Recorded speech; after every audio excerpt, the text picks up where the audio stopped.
Today I'm doing my very first long drive with the Polestar 3 Performance. I've had the car now for 3 weeks and I can see the range information in the driver's display being dynamic, because after the first week, when I drove most of the time sideways, I could see as low numbers as 320 kilometers at 100% charge.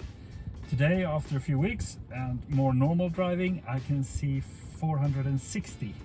So the range at 100% says that I would get 460 kilometers, and that's more or less accurate to the stated consumption range. So consumption on the website says 22.1 to 23 kilowatt hours per 100 kilometers.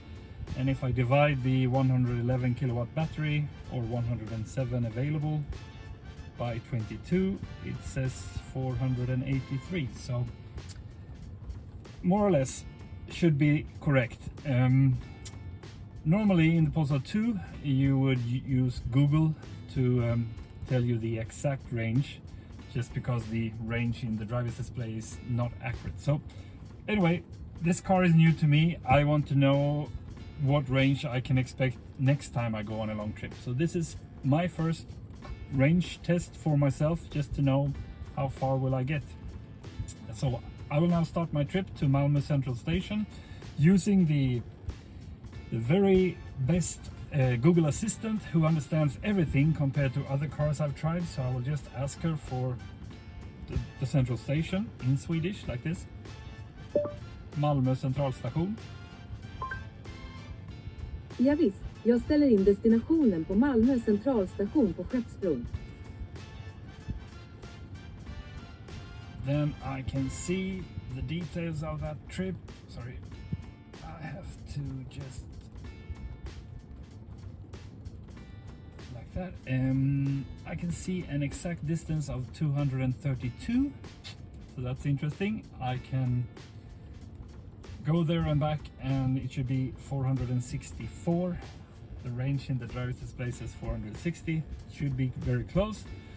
I can see Google predicts my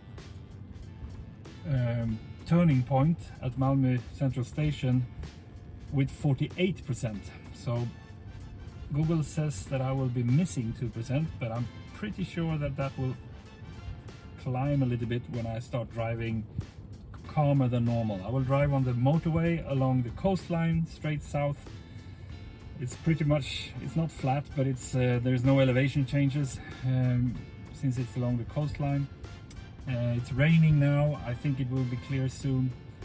I will drive with pilot assist at the set speed, the speed limit, and it will be 120, 110, 100, a few different speeds. There's a lot of traffic these days because it's the summer holiday season, and I expect the average speed to end up around 90, 95 or something, because I need to go through city traffic in Malmö and then back. So let's see. Let's start driving and see how the numbers will look when we get a bit down the road. So gear level and go. See you soon. I've been driving for 1 hour now, and the data is currently, the average consumption is 22.1. I said I go along the coastline, but this is now the very big uphill.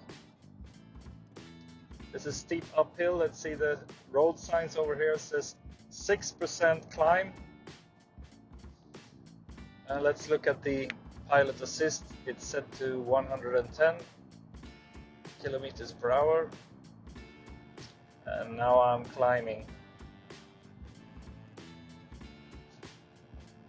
I would say that's rock solid 110.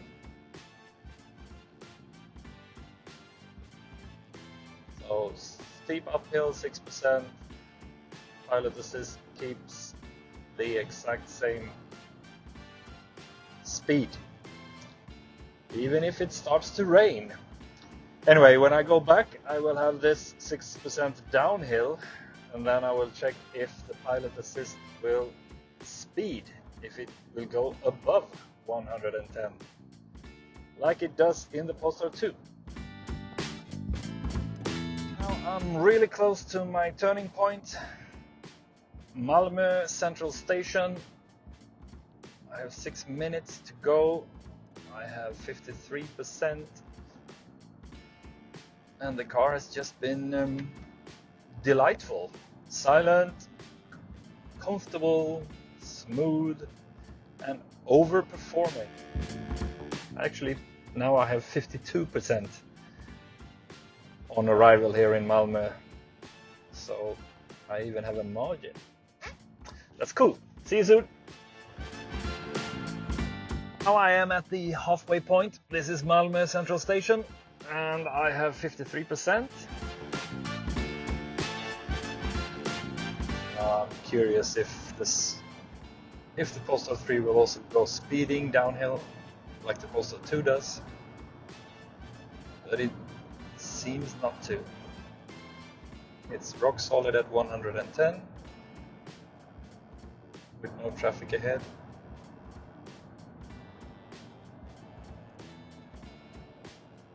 Yeah. So the Polestar 3 is not speeding under pilot assist. Now I need to let someone pass.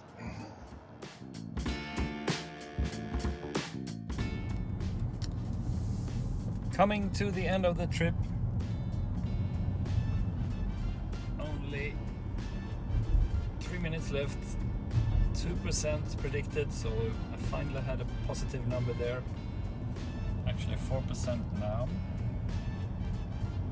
And you can see some limitation of power, but actually not that much. I still have plenty of power with 4%.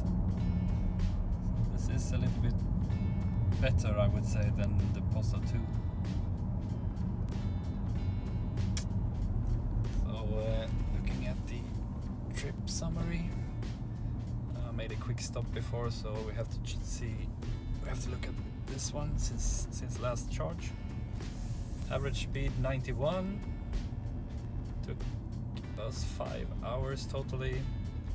Consumption just as before, just below 22, and the distance 467, so that will stop on 468, and that's exactly what I planned. Finally, after a long drive, arriving to my home and destination.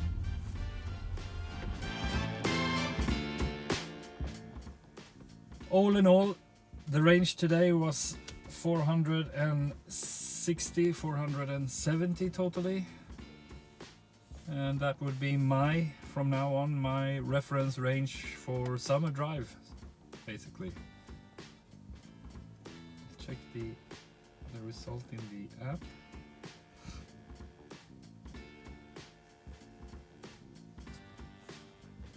So since last charge I had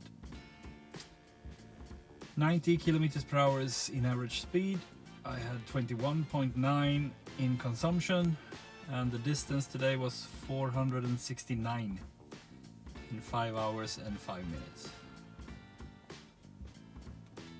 And it says also that the climate control today consumed 1%, and the battery and electronics 3%. So 4% of my total consumption of 102.9 was used for other than driving.